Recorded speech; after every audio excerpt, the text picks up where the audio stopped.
$15.15 now, proud to bring to you the GTS Podcast, Guys Talking Smack, the weekly review where we talk about whether Smackdown was on Smack Up, Smackdowner, or Smack in the Face. This is your boy EJ the King. It's your guy J.Fields. Smackdown took place this weekend, Seattle, Washington. Home a lot of rain. The Supersonics. No more. The Seahawks. The 12th man. Sleepless in Seattle. Sleepless in Seattle. That's all. The Mariners. The Mariners. Okay. I'm done with that. Great. All right. Before we get into the review, J.Fields, you got a match to watch for? Yes, I do. Now, there's a high possibility because I have not listened to RBU. It's not the same. It's not the same. No. Okay. All right. So, my match to watch for, It's Miller. Shout out to It's Miller, RBU. He kind of spoiled it over the weekend in the iHeart Wrestling page, and he said that Matt Riddle versus Katsuyori Shibata for the British Heavyweight Championship Revolution Pro from High Stakes 2017. It was one of the January big shows in January. That is my match to watch for. 15 minutes of hard hits, reversals, submissions, ass kicking. Like, if you have yet to check out Shibata, check this man out. He's great. And Matt Riddle, to only have been wrestling for, a couple years, he's like the Kurt Angle of professional wrestling right now. He's caught on that quick. He's over. Like, the people love him in England, in the UK. Like, he's dope. He's dope. Like, the guy wrestles in UFC attire, like the tight spandex and no pads, no shoes, no socks, no tape, nothing. Just out there with the tights on, like he's getting ready for an MMA fight. He's out there like George St. Pierre. Like, he's that cold. And he don't look like he can go. But dude he's something serious. And he gave it to Shibata. At one point I was like, this could be over. Like, is he gonna lose? But check the match out, people. Revolution Pro, High Stakes 2017. YouTube it. There's a link on the iHeart Wrestling page. Go back and find it. It's great. All right. Not yet. All right, news and rumors. Bret Hart is 100% cancer-free. At this time last year, he was diagnosed with prostate cancer. So, I think, they got the early detection when he went in and, they prevented it from spreading. So, kudos for him. He's cured on that. And other news, Eric Rowan is trying to get cleared back to the ring. As you know, he got injured in September. I forgot what caused it, but it was a torn rotator cuff. Mm-hmm. So he's looking to get back in the ring pretty soon. And another injury report, Shelton Benjamin, I think in November, I was digging. In November, he's I don't know if we talked about this in the last podcast or the last couple podcasts, that he's trying to get cleared as well. But, he's not rushing it. He want to wait till he's 110%. So probably sometime after WrestleMania, he'll be making his return. And last but not least, today is the anniversary, the sad anniversary, when Daniel Bryan retired last year in Seattle. It kind of made sense to do that because, Smackdown was in Seattle last night. But he announced his retirement last year on the same day. And, it was pretty sad. Shout out Daniel Bryan. Still ain't recovered all the way. Me neither. Also, Titus O'Neil got suspended last year for grabbing Vince McMahon last year on the stage. Remember that? Yeah, I did. Shout out to Sterling. I know you want to hear that news. Yeah. That memory was for you.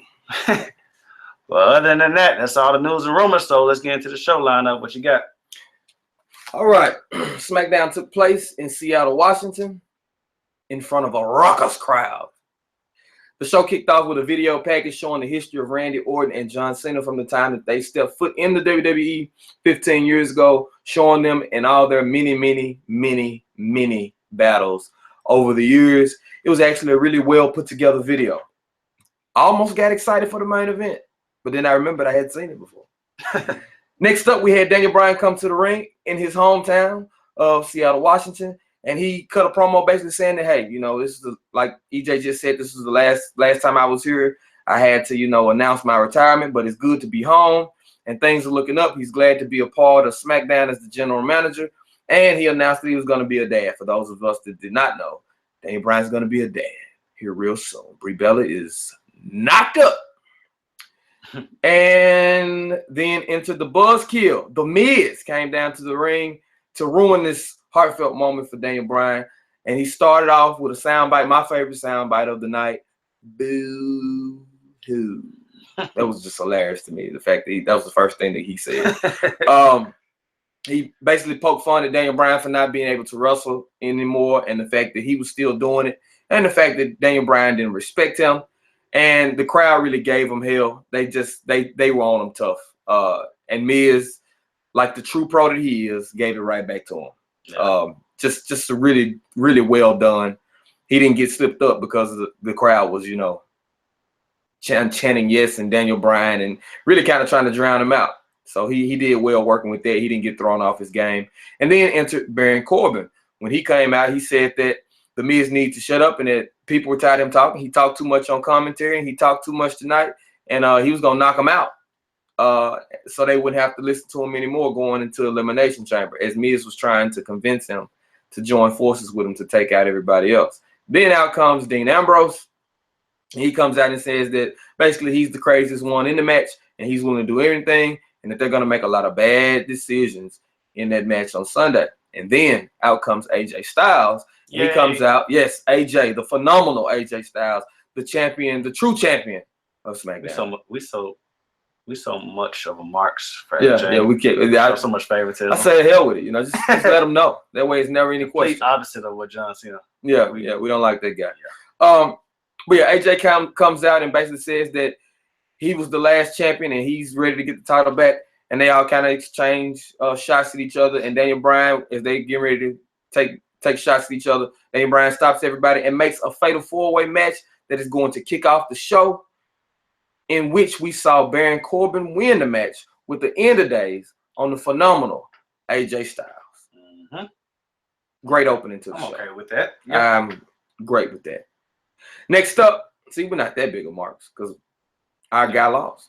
But we're okay with it. It was acceptable loss. It was acceptable. Yeah. It wasn't crappy. Right. Moving on.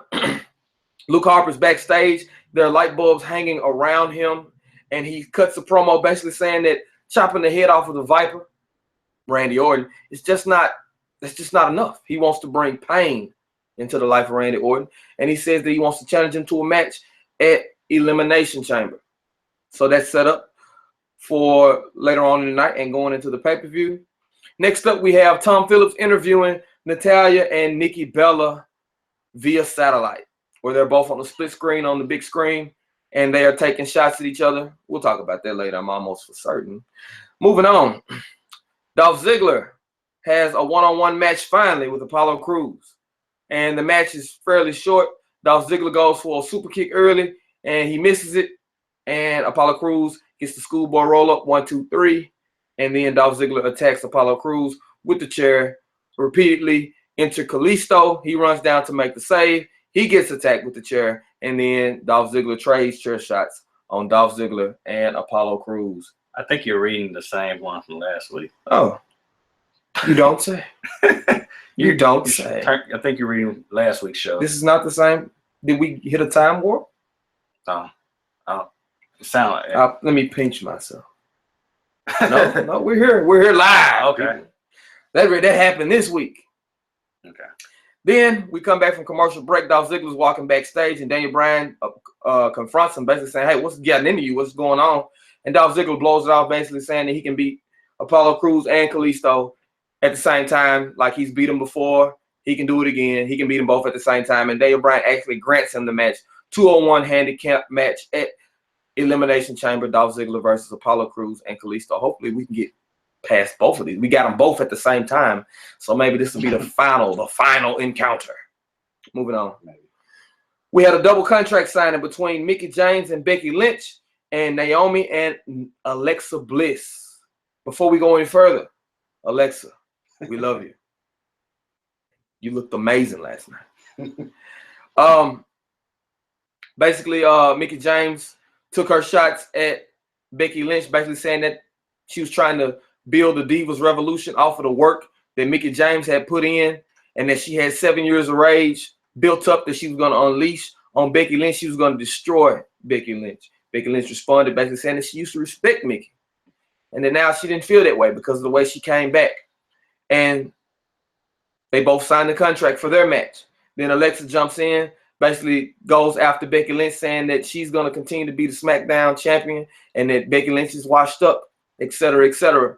And then she puts the mic down, and then she says, oh, wait, Naomi's still here. Let me talk to you for a minute. She says, and yeah, I'm going to beat you Sunday.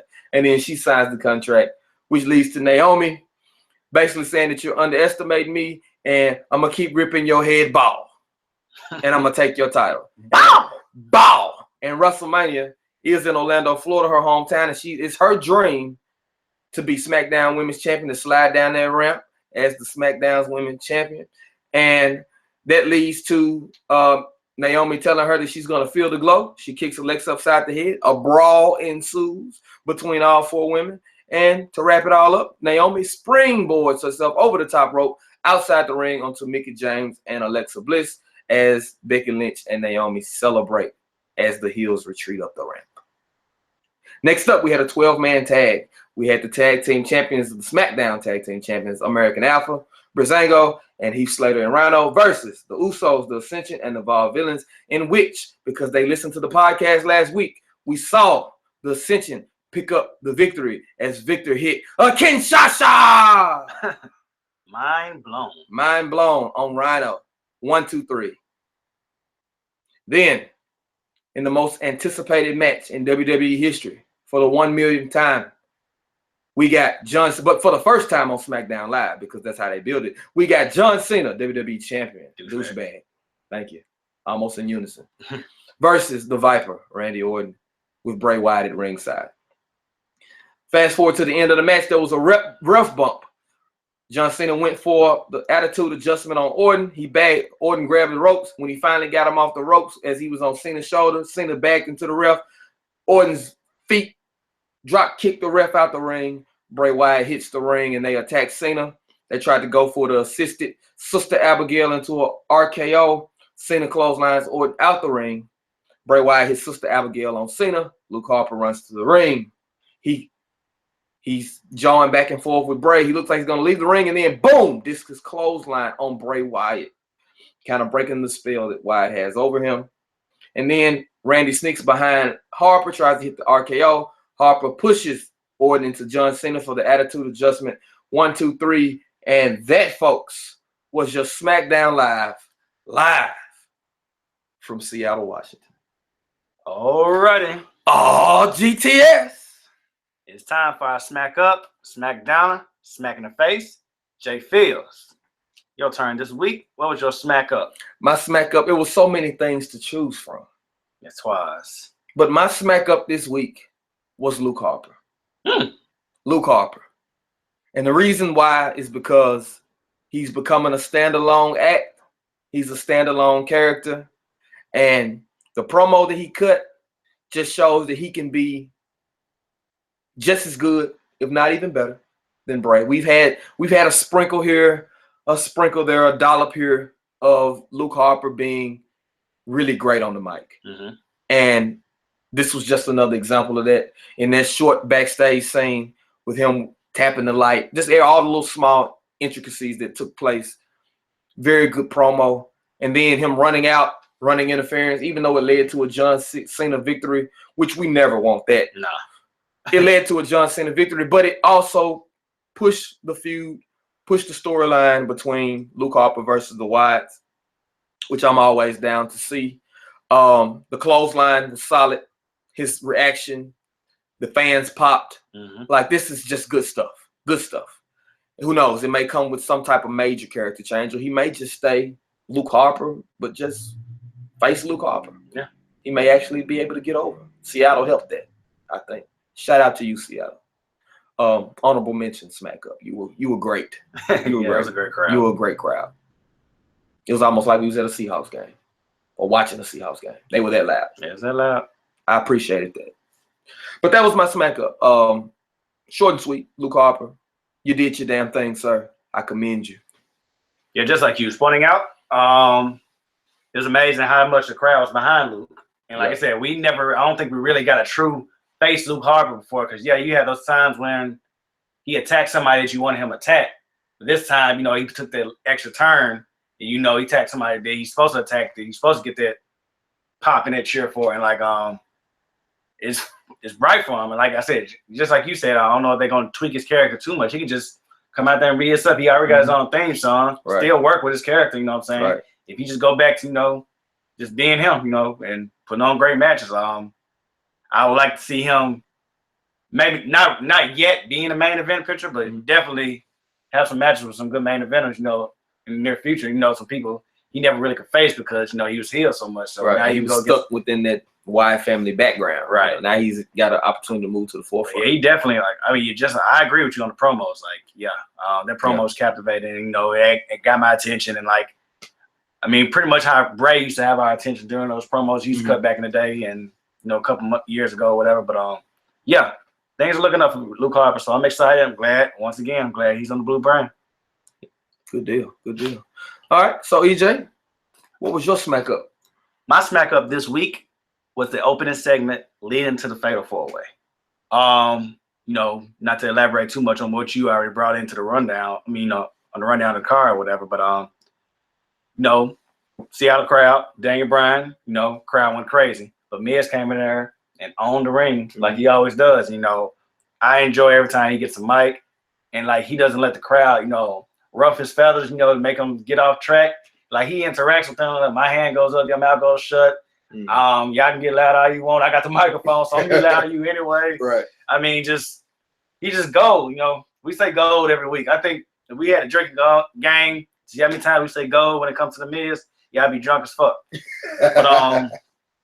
But I got back to it. When everybody else came out there and said their piece, I love that. It is, and like I said, we always make a comparison of how we feel, how we start Raw off. Raw always starts off kind of dry. I'm gonna go out there and cut my 15-minute promo, and you already know what to expect. They don't get straight down to the nitty gritty like Smackdown do. They say what they gotta say. Then next thing you know, we got a match. I think, and not to go too far off base, but Smackdown has the advantage because a lot of times I think either Daniel Bryan or whoever actually making the call go watch Raw and say, okay, get on Twitter, see what people didn't like about Raw. Let's make sure we don't do that the next night. Right. And they do a great job, doing that as well. But back to what I was saying, going into the match, Fatal 4-Way makes sense because these same guys going to be in the ring at Elimination Chamber. At first, I was a little man, I don't want to see it right now. But, I always do that, with certain matches. But, it wasn't to the point where I really didn't want to see it. I was like, man, I wanted to kind of hold off to Sunday so it'd be brand new. But surprisingly, like I said, it was a good match. Not saying it's surprising, but surprisingly, Baron Corbin picked up the win on AJ. And, it's no more mid-card for Baron Corbin. I don't feel like he can't go back to being a tag team wrestler or even a mid-card for the IC title. He has to stay in that big picture, because he blends in because he cuts good promos as well, Right. Because that promo he cut against, saying I can beat your ass right now and, you'll be one less one less person away from me being the heavyweight champion. So, somebody's in his ear, Kane, and tell him how to do his character. And kudos to that, man. But overall, man, I enjoyed that match. That's the way you want to kick off a show. And, it held my attention and made me watch the rest of the show, even though there's some things that we're going to get into that I didn't like, but that was definitely my smack up. Okay. I'll add to that. Everybody had pockets within that match where they were dominant.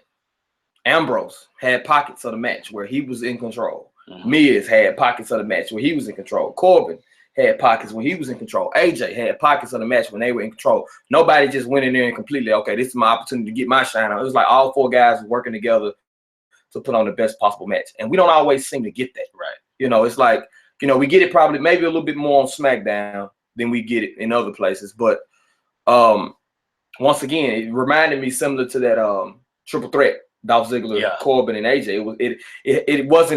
It wasn't as big, but it felt just as important. Right. And the fact that it wasn't elimination kind of leaves it to be like, okay, how's this thing gonna go Sunday? Right. I like the fact that it was one fall, so they had to break up each other's pins, and they had to be slick and had to be the one and kind of get the last hit in and get the to get the pinfall. And like you said, Corbin going over on AJ Styles, and I mean, we're AJ Styles fans. That's no secret, but this is how you give. Baron Corbin's been doing this, 3, 4, 5 years, maybe? Yeah, possibly 4. At best, 4 or 5 years. And he just beat the former, literally just lost the title. The former WWE champion, a world champion every company's been in, 2-time IWGP champion, TNA World Heavyweight Champion, X Division champion, Tag Team champion. He's done it all. Mm-hmm. And been doing it for, 15 plus years, over 15 years. And for him to be that given, whether, Shane or Vince or Triple H or Stephanie, whoever made the call, the fact that he was the one to take the pin and not Dean or not Miz, that says a lot about who AJ is and what he does for the brand. I mean, it's the same guy that put Ellsworth on. Yeah. So. But just like you saying, even not to shed too much, darkness on it, but even if he was to pin Dean Ambrose or pin Miz, they got great credibility too. You know exactly. what I'm saying? Exactly. They've been multiple champions, not to different, promotions, but they've been multiple champions. Miz has a great resume of championship. Mm-hmm. Dean is starting to build his a little bit more, but he has a great resume. He has pretty much every belt except tag team title, I think, right now. Yeah. So I mean, like I said, it's still, like you said, they put Baron Corbin in the driver's seat last night, and I think it's gonna be a good payoff. Like I said, we always credit Baron Corbin, but we all know backstage Kane is working with him. I give kudos to Kane. Kane taking that necessary step, hey, I don't need to be on TV right now. Let me help the next person. You know what I'm saying? So we always praise and love that. So kudos to Kane, man. Right. We don't give Kane no shout out too many times. Yeah, shout out to Kane. Shout out to Kane, man. And Corbin I know you didn't get a chance to see it, but Corbin had an extremely solid talking smack. He was the bright spot for talking. Okay, see, I saw the 3 people. I saw Nikki, and I saw Johnson, I saw Darren. I was like, He was a bright spot. Not to get too deep into it, but he basically said, hey, things didn't go the way that I wanted to go in the Royal Rumble. But he was like, hell, I punched the Undertaker in the mouth, and he felt that. Right. He felt that. And then he eliminated me. So he's like, going into the Elimination Chamber, I'm more angry, I'm more hungry. I have every intention on winning this match, to doing what needs to be done. Right. So he's not backing down, and he's not relenting. He doesn't change his character when he comes on talking smack to say, oh, I love the fans. The same way he is in the ring is the same way he is backstage. Right. And that connects. I think that connects. I still like the guy, even though he's saying to hell with us. Yeah. I still like him. Corbin, I like you, man. I do. I think you're great. It's like AJ tried to shut up and say, hey, shut up. I'm trying to talk. I don't need y'all to scrap. Yeah. Yeah. We still like you. Yeah. You can't say anything. You can talk about my mother, AJ. I don't care. Yeah. We're not gonna turn on you. We're not gonna turn on you. But don't talk about my mama, though. Yeah. Don't talk about. Don't be talking about my mama. But you move back at you. Don't be saying nothing about my mama. Drawing a blank. Oh, Giants. Yeah. Yeah. Anywho. You're right. Moving on to that turn. J.Fields. What was your smack diggity down? My Smackdowner. And I had a couple to choose from here as well. Me too. But my Smackdowner was Dolph Ziggler, Apollo Crews, and Kalisto. That whole little mix there. That's my smack in the face. So we'll lead right into it. We'll lead to that. Well, I'm gonna drop them, and I'm gonna leave the ring, and you come in and pick the bones. Okay. All right. Fair enough. All right. So I'm not a fan. No, I'm just not a fan of this. Dolph Ziggler is losing every other week. He wins, loses the next week. He wins 2, loses the next week. And then there hasn't been enough of a character shift in his character. I thought they were going to go somewhere with the Jerry Lawler thing. Maybe you don't have to have King on TV every day. Right. You don't have to throw King in a match. We've seen that before, where King gets attacked and then he has a match the next week. King, you're old. You're almost 60.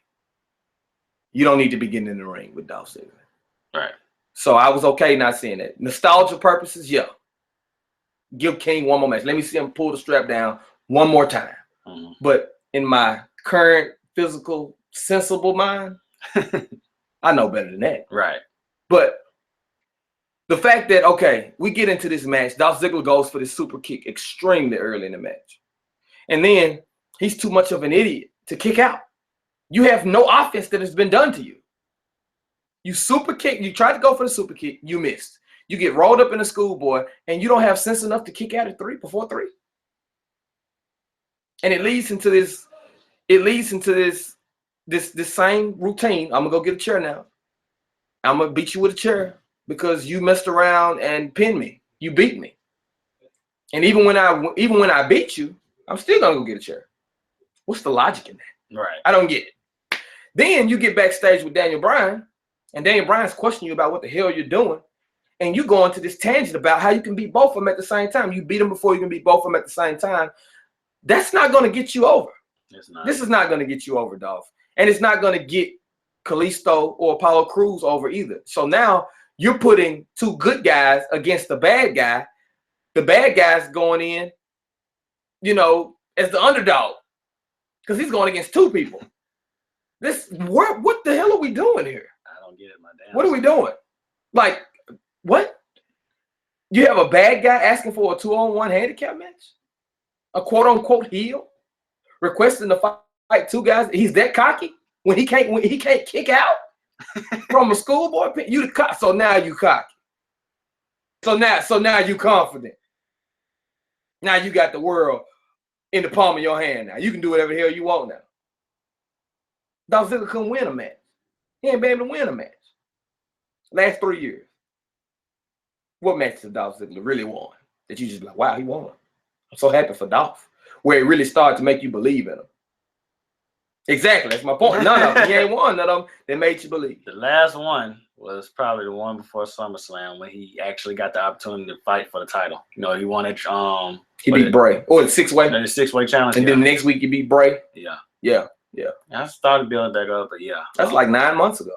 Yeah, it was. That was a good little minute. That's right when we kicked this show off. Yeah. That's crazy. But I mean, come on, man. You expect me to think that Dolph Ziggler should be out here talking like he's just the baddest man on the planet now? You're not Braun Strowman fighting 4 guys. That's what I was just thinking. It ain't like, he's a big ass Braun Strowman going against 2 guys, and it made sense that he going against 2 guys like that. You're not Ryback fighting 2 guys, You're hitting the shell shock on 2 guys. Like both of these dudes have beat you. Both of them. Kalisto's beat you. Apollo's beat you. Why not divide and conquer? Why not just fight Apollo in a real match? Why did they give us that match? Anyway, If you were just going to give us come on now. This is bad booking. Bad booking, bad character building. Dolph still coming out, flicking his hair, still turning around, smiling. Still being the same old Dolph Ziggler. Yeah. And it's like, dude, you're supposed to be a bad guy now. It's like he's falling into Natalya heel status. And that's pretty bad. If you've ever seen that. Yeah. If you've ever heard that on this show. When you fall into Natalya, I put them 2 together. Natalya heel status. That's a place that you rarely come back from. Think about it. What you got, AJ? Anything on that? Yeah, like I said, that was my smack in the face. Yeah. You want to go and give him the smack in the face now? Or you want to? Well, no. I'm gonna get my smack in the face, and then we're gonna go with my Smackdown. Okay, good deal. Because I had, of course, no hot tag this week. Okay. On this one. Okay. But yeah, just like you pointed out of everything, who does this benefit more? And who does it benefit at all? Because not only is Dolph having a dry ass heel run, but you're putting two of your mid-card superstars up against him, and if they lose, they really look like they slow. I mean, how is that helping him? I didn't even think about that. And I just feel it's a wasted opportunity for Apollo Crews. Like, you had your chance to actually make him interesting. Not saying he can't wrestle or anything, but make his character interesting, a purpose for him actually being out there in the ring. And you failed dramatically because you do the same thing for the last month. It's been probably 4 weeks now. Yeah.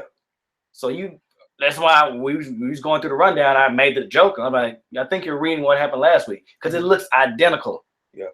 It ends with Dolph Ziggler smashing with chairs. You know what I'm saying? And like, it doesn't make sense, man. And like, the thing that makes me, that bothers me the most about this is that you have all these heels.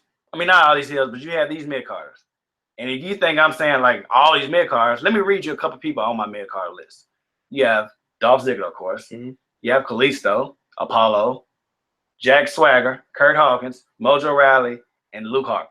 I'm not going to put everybody that's supposed to be out there because let's just talk about people who actually, it's clear to be in the ring. Because, you can bring in Shelton Benjamin or anybody else, but like, you have these as people. If anything, just put them up against different talent each week and let them go crazy on them. Yeah. Like, let it build to the point where we actually go against somebody that we care about and beat them crazy. That's when he get that heel heat. Because people are cheering him when he beats people with chairs. People are saying grab the chair. All these type of things when he's out there. Like, we don't really, and like I said, I don't mean this in a disrespectful way, but like, we don't care about Kalisto and Apollo Crews. And like, I mean that because not saying I don't care about them as a person, but like, why should I care about if he beat the shit out of him with a chair?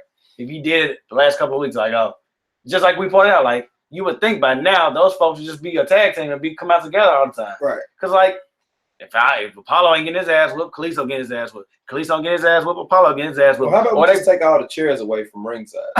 That's no chairs at ringside. No chairs. But that's all I gotta say about that. I mean, it's like just like I said, that was poor booking. Like, It doesn't pay off for anybody. Nobody comes out on top of this like, damn, man, like I actually thought Dolph was gonna lose that match, or I actually thought Kalisto. I mean, like, it doesn't benefit anybody in this feud. And like I said, it's a wasted opportunity to do that big ass heel change for Dolph Ziggler and for him to just be doing what he's doing now. So good point. Very good point. I didn't even think about how does this go? Where does it go from there? I'm just looking in the present and how bad it is. Yeah. But you're right. This it's not like one of them gets a title shot now. Right. Like, oh, you beat Dolph Ziggler, now you get a title shot. It was two of y'all. It took two of y'all to do it. Exactly. And if Dolph beats both of them, okay, you're not going to send him to the world title. You're not going to send him to the Intercontinental title because he's already been there. Exactly. So there's really nowhere for him to go. Can we send him to Raw? Can we send Dolph to Raw in exchange for someone else? I completely agree. Give us something fresh because, like, this ain't working. I actually thought that's what Daniel Bryan was going to do when he called backstage. Like, hey, man, I can't have this on my show. You ruining the match every week. You on a trade block. We getting rid of you. Yeah, let's do that. Let's send him somewhere. Let's send him away. But who knows? But just to get back into it, my Smackdowner, yes, sir, this week since the Smack in the Face all the way out the way, was the Randy Orton John Cena match. And the reason being, of course, weeks ago or last week when they announced that it was going to happen, or the potential WrestleMania main event, I was already saying nobody wants to see this. I don't care what anybody says. Somebody even made a comment on Facebook on the GTS Podcast page that like some people just need to wrestle over and over again. So I'm actually okay with it. I'm like, I almost, I had to actually be a clear-headed person. I was like, man, I'm about to remove you from this damn page. But I can't do that. But anyway, it's just the fact that, it had a good build. They had a good promo package and video and everything. But the match was slow. Nothing stood out of that match for me. The only thing that was different is that Bray Wyatt was on the side of the ring. Yeah. But other than that, and the ending, okay, I take that back. Bray Wyatt was on the side of the ring, and the ending with Luke Harper coming out for the save. But other than that, it was the same typical Randy. Nothing stood out. Nothing, like, you would think their chemistry would have been better. I understand they ain't wrestling a couple of years, but like against each other in a couple of years, but like you would think their chemistry would have been better. Right. For that situation, for that match, for that to be the main event, they should have reversed the shit out of it. The main event should have been what opened up the show. Mm-hmm. But like I said, we already knew the build, the splitting between 28 championships they had between each other, and all the history and all that. It was great, but the match was slow. It wasn't good enough to be a main event. I definitely, like I said, of course we all probably 99% sure it's not gonna be the main event for WrestleMania, but I don't want to see it. I didn't care for it last night. It didn't serve the purpose for me, so blah. That's all I have to say about it. It wasn't the best match, you know. And the thing about it is that coming in from SummerSlam, not SummerSlam, coming in from Royal Rumble, AJ and Cena, and the great match that they had, you know, Orton and Wyatt against American Alpha. Like here lately, Cena's had some good matches. Mm-hmm. He had a good match. He's capable of a good match, depending on who you put him in there with. But the fact that we've seen Orton and Cena so many times. Hold that thought. Remember what you were going to say, right? Yeah. I mean, I know this is unprofessional as hell, but Twan said you want some wings. Yeah, let's do that. What you want? Lemon pepper. Okay. Anyway, continue. So the fact that we've seen it so many times, nothing sparked the excitement. Nothing sparked the excitement. It's like it's a typical Randy Orton match, typical Cena match. And if they don't have that other person that's gonna pull out some extra, it's really bland. Right. Cena has to be in there with a Dean Ambrose because Dean's crazy. Cena has to be in there with an AJ Styles because AJ Styles is all over the place. He can fight all the styles. Right. He has to be in there with those type of guys. Randy Orton has to be in those matches with Dean Ambrose. The match that we got in Memphis. We raved about that match. We said it was really good. Yeah. Because Dean can be that craziness. You get different spots. We didn't get a lot. You know, they tried to make it feel big, but it just felt like they had their foot on the gas. It didn't feel big like it was supposed to be. First time ever on SmackDown Live, first time in 2 years, first time on SmackDown, first time in a little while. You know, the video package was way more exciting than the match. It was. And that's not good. That's not good. You think about it. And I said this, I think, last week or either the week before. My days are running together. But I raved about that Bobby Roode Nakamura video package. Every time I watched it, I'm talking about my eyes are glued to the TV. Think about it, that match would have been a complete clusterfuck. Trash. It would have hurt. Yeah, that would have been bad. It would have hurt everything. For that to be your last match, the big match of the night, and for it to completely be a train wreck, it would have been horrible. Of course, it wasn't that. It was great. Yeah. But this is kind of what that was for me. It was train wreck. Right. Not train wreck as in botches and sloppy and missed opportunities, missed moves. Everything was fluid. It just was really dry because of the two people that was in there. And the fact that we've seen it so many times. I've seen Orton stump John Cena's leg, stump his hand. I've seen them trade punches before over and over again. The crowd, you know, does that thing that they do when people are throwing punches at each other. Yeah. I've seen Cena take a RKO. I've seen Orton take a AA. I've seen him take the assisted DDT. I've seen him take a 5-knuckle shuffle. I didn't see anything. Now Orton pulled out a full Nelson slam. Whoop-de-freaking do. Yeah. But other than that, come on, man. Bland match. Like I'm bored talking about it. Yeah. My whole energy just went down. Well, since I got my smack in the face out of the way, J.Fields, what is your smack in the face? My smack in the face is twofold. It's gonna all tie together because it's the Nikki Bella and Natalya segment on SmackDown, and then the continuation of that segment on Talking Smack, and then John Cena's involvement with the whole thing on Talking Smack to close out the show. Lord, I didn't know he got involved in that part too.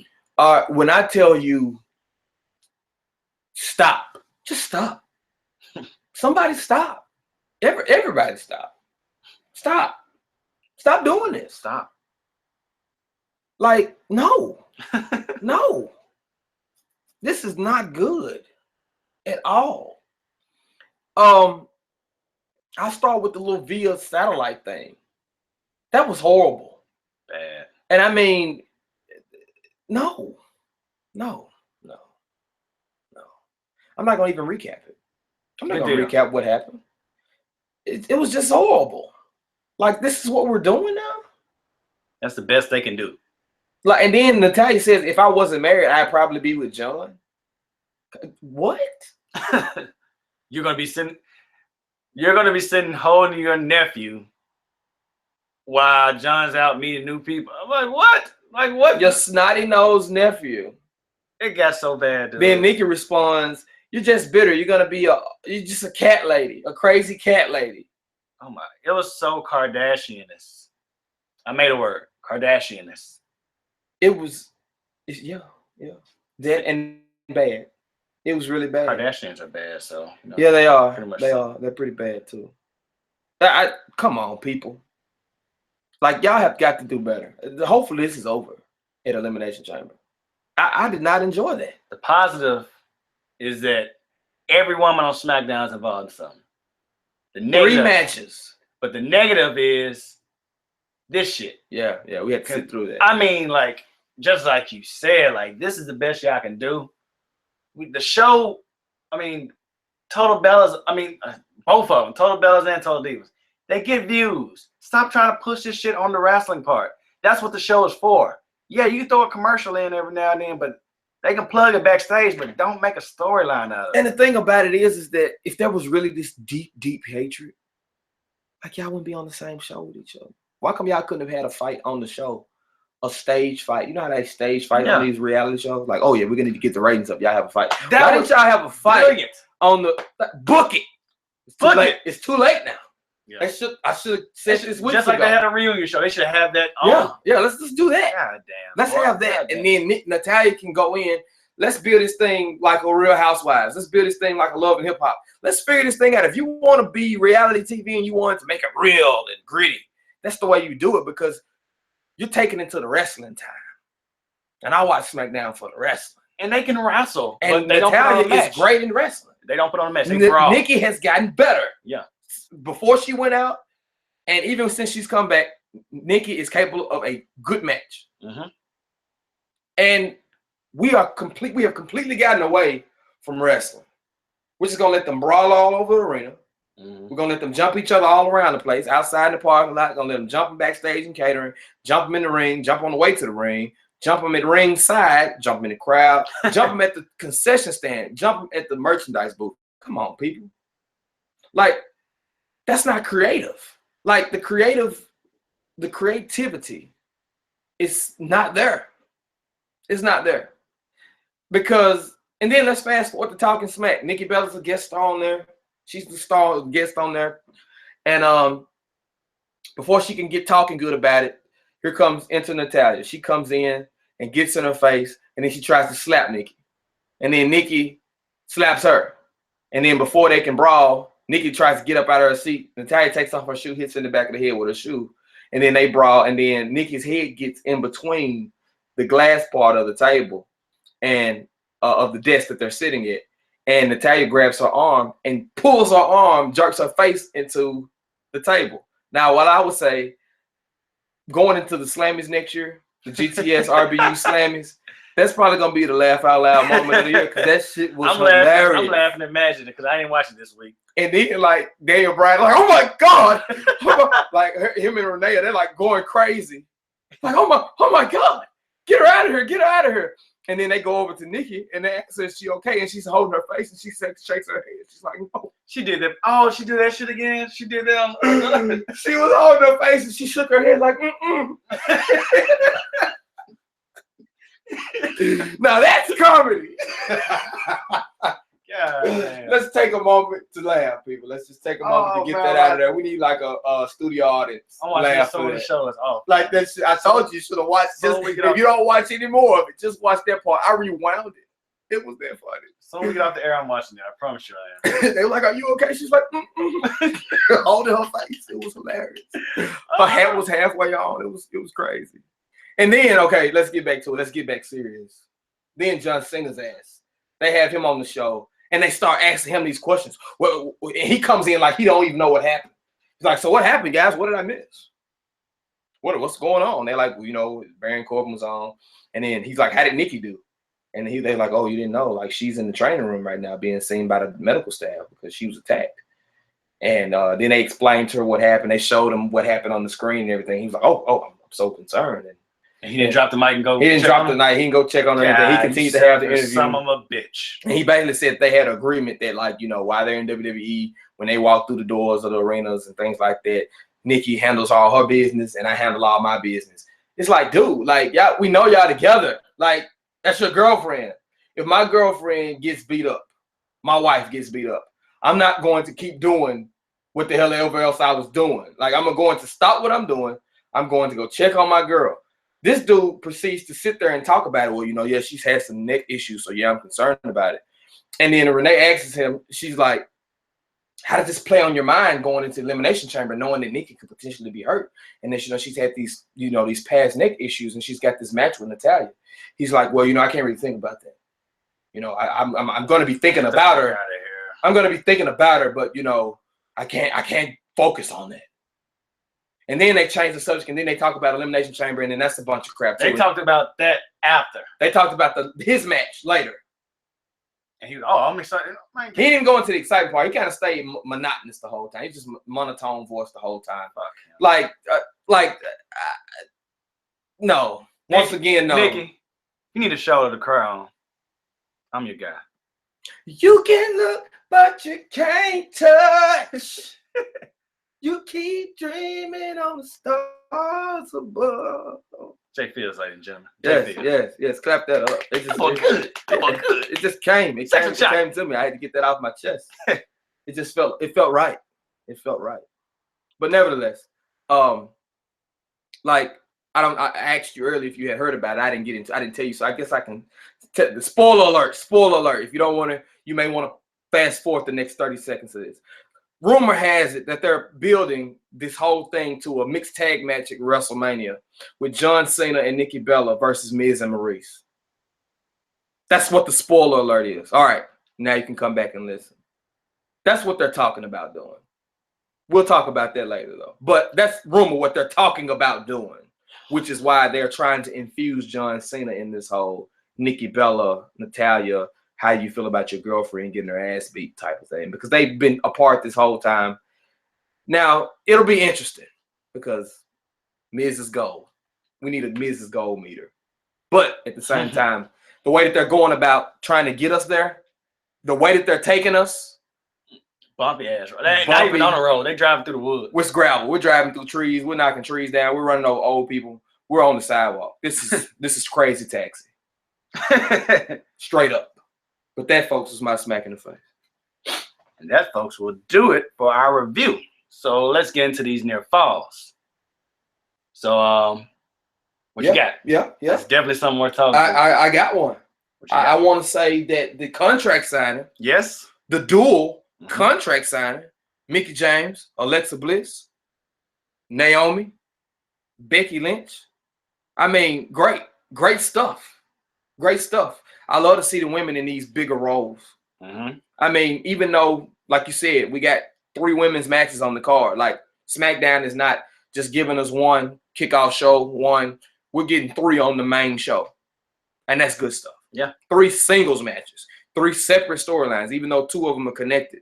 Like, this is good stuff. Yeah. I mean, good stuff. And I mean, even though there are some timing issues, as far as their delivery, them being able to get to their point, get to it quick. Mickie James has this thing now where she's like real slow and lumbering in her promos. And I'm like, what the hell are you doing? Just talk. Yeah. Talk regular.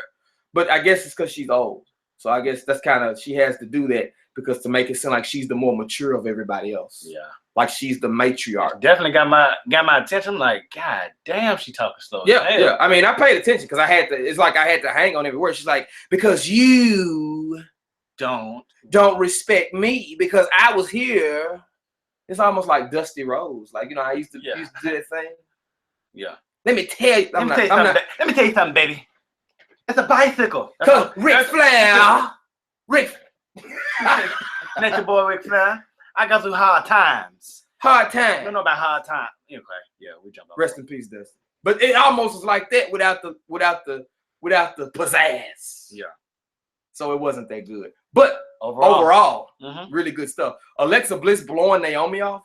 Like, I love Naomi. Yeah, that was dope. But I mean, like, oh my God, like to just completely diss her in her face like that. I mean, she was about to give her some, oh shit. No, I didn't know you was here. I'm gonna beat you too Sunday. Yeah, blah, like blah, she blah. turned to Becky. She was like, yeah, and that's why you're not the SmackDown Women's Champion right now, and I am. And after Sunday, I'm still gonna be the champion. She put down the mic and signed the contract. She thought it was over. She's like, oh wait, I forgot that you even here. Yeah. All right, I'm gonna beat you Sunday. And then she put the mic down anyway. Oh my God, that's come on, Alexa Bliss. And Naomi held it down on the mic too. Like, you know, every time Naomi gets a mic, I'd be a little skeptical at times. I'm like, okay, come on, please nail this promo. Because it's a good segment. Don't make it whack. Don't make sure the glow part comes in the best part and the good part. But like, she did it. She nailed it. She did. And like I said, she came out on top at the end, you know, doing that. Jumping out of the ring, landing on everybody. I mean, kudos. But did you have a near fall? Yes, I do have a near fall. It wouldn't be right if I didn't talk about the tag team clusterfuck. Oh, once again. Oh yeah. But the only positive is that it's an Ascension got the pinfall. Let me say that one more time. You said it once. I said it once. I'm gonna say it one more time. The Ascension, ladies and gentlemen, got the pinfall and the win. Their theme song played going to the next segment. The Ascension got the pinfall. Connor and Victor. Connor and Victor got the pinfall. Longest reigning NXT tag. Longest reigning NXT champion.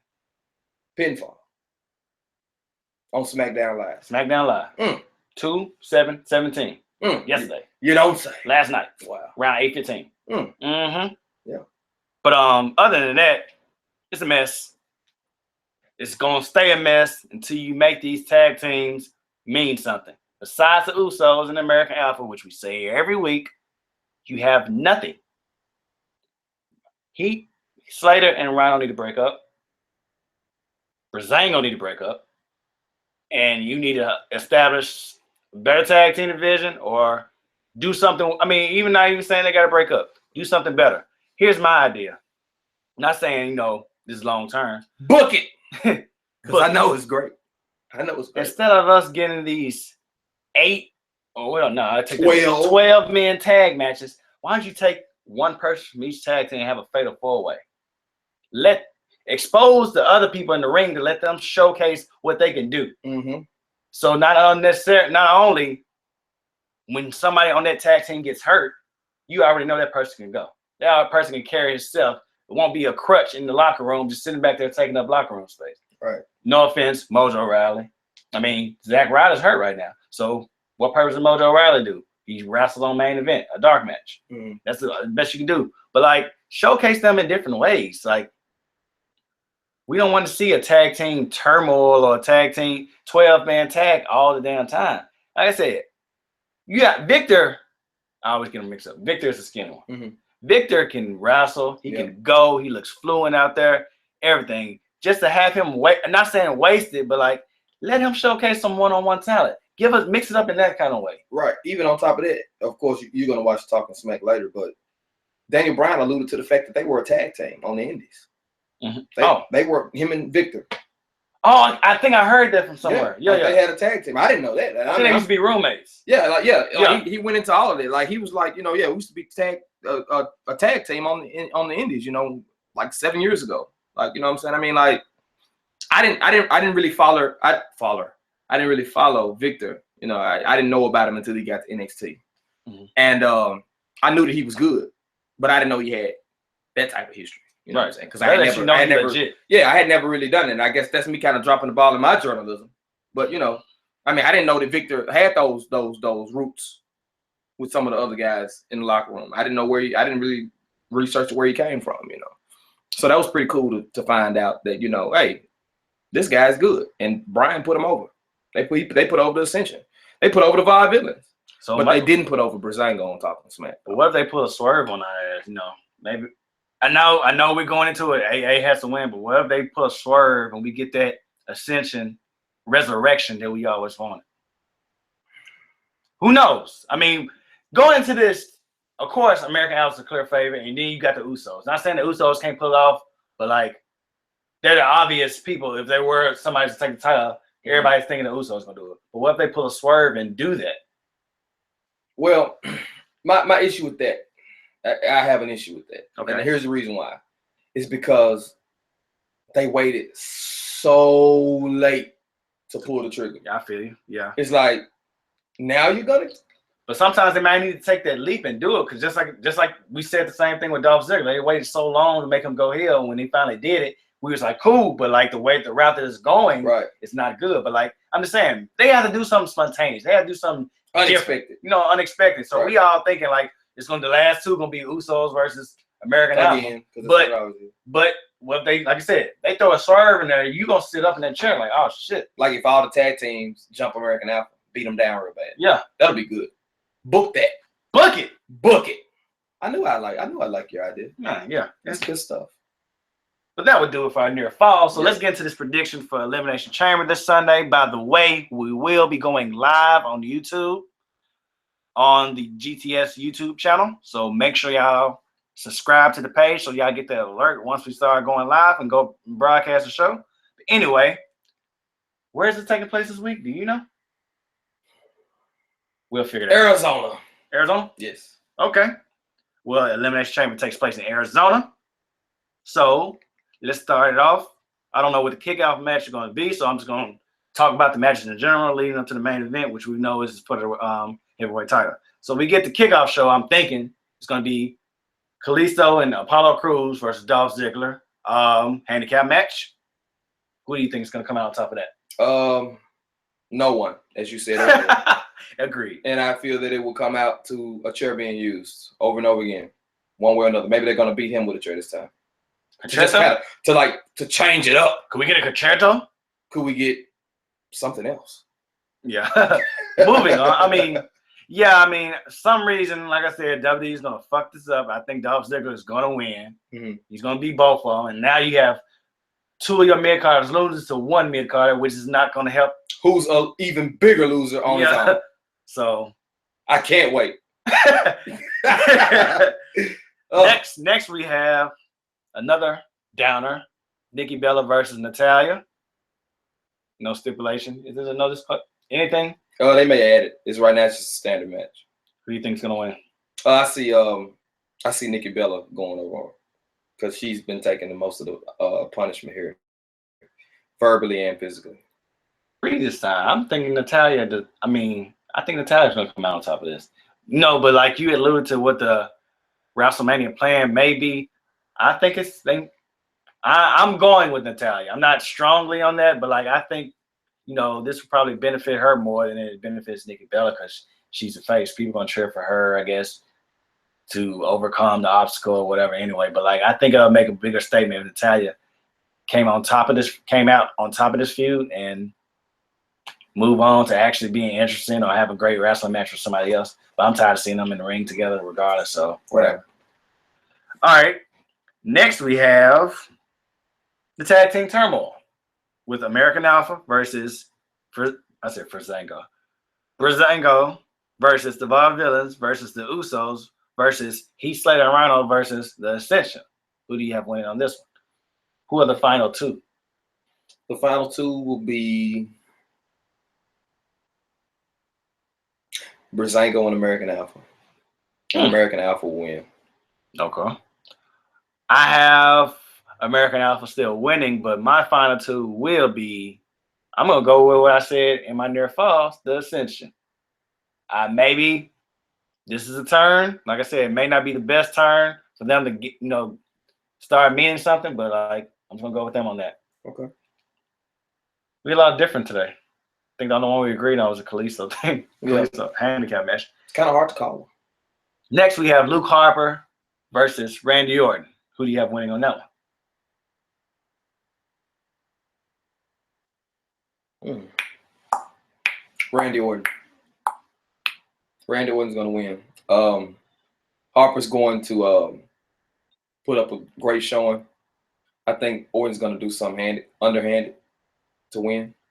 Like he's going to thumb to the eye. You think Bray's going to accompany him? No. Okay. I think he'll be out there alone. Because Bray's got the big match. Yeah, I got Randy winning as well. I mean, you can't let your Royal Rumble winner take a L. A clean L. A clean L on top of that. But yeah, I definitely got him I think he'll get a dirty win. Yeah, I agree. Tights, foot on the rope. Like, I don't think it's going to be definitive like an RKO. I don't think it'll be an RKO that wins. I think it has the potential to be a good match, though. Like, because I mean, even though we seen it last week, but like, I think it still has a good potential to be one of the matches of the night. Right. That's what we should start doing too, like match of the night at the end of pay-per-views. Yeah. Look for that Sunday. Yeah. We just booked it. Yep. Book it. Next, we have Mickie James versus Becky Lynch. What do you got? Mickie James. You don't bring her back to have her lose. Twice on top of that because she lost to Asuka. Yeah. NXT. You don't bring her back. This is an opportunity for her to further establish herself. I don't see her, like winning clean. Mm-hmm. I see her finding a way to pull it out. Now, at the same time, she may give Becky the rub, but I think in this case, Mickie James is going to win. I agree. This is one of those, not saying she's a part-time, this is one of the people, that, they bring somebody back from the day in to face your younger talent, and I think she's going to come out on top of that. Like, I think this is going to be a rebuilding stage for Becky Lynch to get their momentum back. Mm-hmm. And we always when we had the hashtag Better for Becky, I think this is a chance for her to get her momentum back to leading up to WrestleMania. If they decide to go with a different, match, like either Becky versus Naomi or Becky, Naomi, and Alexa, or like a multiple woman match. If they do anything in that type of atmosphere or whatever, I think this is an opportunity for them to build Becky back up. But just like you said, I agree. I think Mickey's going to come out on top of that. Okay. Next we have is our women's championship match. We're just talking about it for the Smackdown brand. Alexa Bliss versus Naomi. Who you got? I got Alexa Bliss. I think they're going to wait. I think they're not going to pull the trigger on Naomi yet. I think she's going to put up a hell of a fight. But overall, Alexa's going to win. I agree. Not this time, Naomi. But I definitely think the goal is to get her at WrestleMania involved in that title match. And the payoff, if they better not fuck it up, just like they didn't fuck up the number 10 spot in the Royal Rumble, everybody's going to be going crazy for Naomi. Hometown. You got, what a moment. A stadium. What a moment that would be for her. Yeah. And, for a long time coming. Yeah. Everybody else had the title. Real Natalia's been a champion. Yeah, real tears will come out of that. Right. You know what I'm saying? So, I feel like it'd be a bigger payoff at WrestleMania instead of doing it at Elimination Chamber. So I got her coming up short. Right. You got to think about it. She's the only one that hasn't gotten the title. Right. Both Bellas have had the title. Paige had the title. Every woman that they've had up there, that's been on a major stage or had the opportunity, Sasha had the title. She's the only one that's still around that hasn't had a title. You can basically say besides Carmella, she's the only one on the SmackDown brand that hasn't had one. Yeah. Honestly. So, yeah, it's definitely her time. And, I'm all for that rematch at WrestleMania if they was to choose to go to that, but, I think it's still probably going to end up being a triple threat between Becky. I would like for a one-on-one, but maybe some way Becky gets the title off of Alexa and got Naomi versus Becky. That's something different, but, yeah, Naomi not this time, but maybe next time. Right. In our main event, we have WWE title douchebag John Cena taking on Baron Corbin, AJ Styles, Dean Ambrose, The Miz, and Bray Wyatt for the WWE title. In an Elimination Chamber match, of course. Who do you have coming out on top of that? I'm going crazy with this one. I'm going to say AJ Styles. Ooh. I say AJ gets his title back. I'm going against all of what I read. I'm going against I like that. I'm going against everything. I'm going against all of that. And I'm going to say Randy Orton. And the reason being is because Orton. No, AJ. Yeah. Because Orton and AJ at WrestleMania never been done before. That would be beautiful. And the amount. Now that's interesting. And that's fresh. So I'm going against everything that I've read. I'm going against all the spoilers that I've looked at, all the people that are predicting the card. And I'm going to say AJ Styles versus Randy Orton. Because I'm hoping, fingers crossed, feet crossed. Wait a minute. I just crossed my nuts. I'm trying to make sure that it is not AJ Styles and Shane McMahon. Oh, yeah. You don't want it. Don't want it. Vice versa. Who you got? vice versa to what you said. I mean, I gotta go against the grain and go against what I read and what I believe may going into this. I gotta think Bray's gonna come out on top somehow. I'd be so cool with that too. I mean, I'm cool with either way, but I think I'm more over to the fact of what you booked than what I'm saying. Mm-hmm. But because we all know AJ wants a match with Randy, sometime in the future. So I mean, and I don't think WWE is gonna be ballsy enough to pull the plug and let them close the show. Mm-hmm. But I definitely like that to be the show stealer. Right. Because we can get the same type of match we got with Seth versus Randy, and that was a great match at WrestleMania. But I still think Bray's gonna come out on top. I think the plan is to have Randy Orton finally take that turn on Bray, and it happened at WrestleMania, but he takes the title off. I mean, maybe not take the title, or take the title off of Bray Wyatt at WrestleMania. But what if it becomes a triple threat? Because Luke has to have something to do. Somehow, some way. He can be involved in the classic, traditional ladder match for the IC title they've been having lately. So you want it to be a triple threat with all three Wyatts? Nah. All for Orton and Bray? Nah, not yet. Luke is on his way up there, but not yet. Not yet. Okay. He's not ready for it. In my opinion, I don't feel he's TV ready for that big spike. Yeah, we do feel he is, but I don't think he's a big enough draw to be that main match at WrestleMania. Gotcha. When you look on the back of that DVD in the near future or not, I don't think his name is on that title picture this year. Now, I hear you, but I take that. I take it. But I also want to say, Jack Swagger and Alberto Del Rio had a match for the world title. I agree. That shit was Jack Swagger. Jack Swagger. Yeah.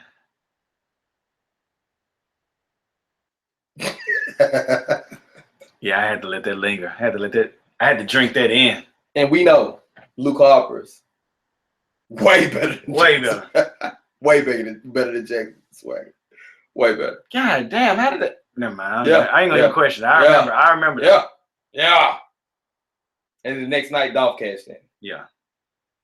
So that had to be WrestleMania when they was in Brooklyn, New Jersey. Mm-hmm. And you gotta think about it. Throughout that whole match, people were chanting for Dolph to cash in. Yeah. We want Ziggler. They got him the next night. People shitted on that. Yeah. On that match. Anyway. I think that's it, buddy. All right. That would do it for our review this week. Showdown. Another showdown, episode 29. Got 30 next week. So but be sure to check into. I just know where I was going with that. Be sure to tune in this Sunday. Once again, we are going live for the Elimination Chamber. Going live. Live. L-I-V-E. So make sure y'all click on that subscribe button. We have over 95 or something people on the iHeart Wrestling group, so we should have over 95 some subscribers. I don't get it. Y'all need to make it happen. And like I said, follow the GTS Podcast on YouTube, Facebook, iHeart Wrestling on Facebook or whatever. Instagram, Twitter. We everywhere. Check us out. And check out the other podcasts. RBU put up a great episode. Can't wait to listen. Sterl went the fuck off, and I enjoyed every bit of it. I'm so ready. Yeah, it was great. I'm listening to it on the way home. Yeah. So check out that podcast. Check out Equal Opposite. They did an episode last week that was pretty good, about beating meat. I'm just gonna leave it at that. Yeah, just check it out. Yeah, beating meat. Yeah. Anyway, I'm just gonna try to bait y'all to check that episode out. But everything else, go to 1515 for other podcasts, like, share, subscribe, review. And Valentine's Day is next week. Click on the Amazon link to support the site. Buy something for your lady, your man. Buy something for your mama. Anybody who you love, anybody you want to love, anybody you creeping, anybody you stalking, all that other type of shit. So until next week, this is your boy EJ the King. It's your guy J.Fields. And we out this bitch. Holla.